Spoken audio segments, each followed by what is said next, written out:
Hello friends, very very good afternoon. আমি পাপিয়া আজকে চলে এসেছি একদম লাঞ্চের ভিডিও নিয়েই আজকে ভিডিওটা শ্যুট করছি। তো কেমন আছেন আপনারা? আশা করি ভালো আছেন, আমরাও ভালো আছি। তো এখানে আজকে লাঞ্চে কী কী করেছি সেটা ভাবলাম একটু শেয়ার করি।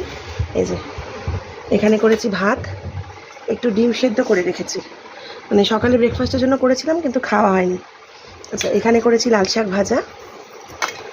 এখানে রাত্রির জন্য একটু মাটন কিমা মেটে কষা করেছি, এটা এখন একটু বের করেছি খাওয়ার জন্য, আর বাকিটা এই যে রাত্রির জন্য তুলে রাখা হয়েছে।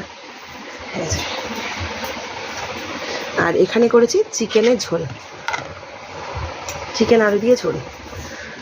তো এই আজকে লাঞ্চের মেনু। তো কেমন লাগলো আজকে লাঞ্চের ভিডিও প্লিজ কাইন্ডলি কমেন্ট সেকশানে জানাবেন। ভালো লাগলে লাইক, কমেন্ট, শেয়ার, আমার পেজটিকে ফলো।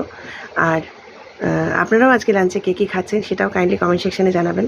আর যদি কেউ ইউটিউব থেকে আমার ভিডিওটি দেখে থাকেন তাহলে প্লিজ সাবস্ক্রাইব করতে ভুলবেন না। ভালো থাকবেন সবাই, টাটা। আবার আসছি পরে নতুন ভিডিও নিয়ে। Tata tata.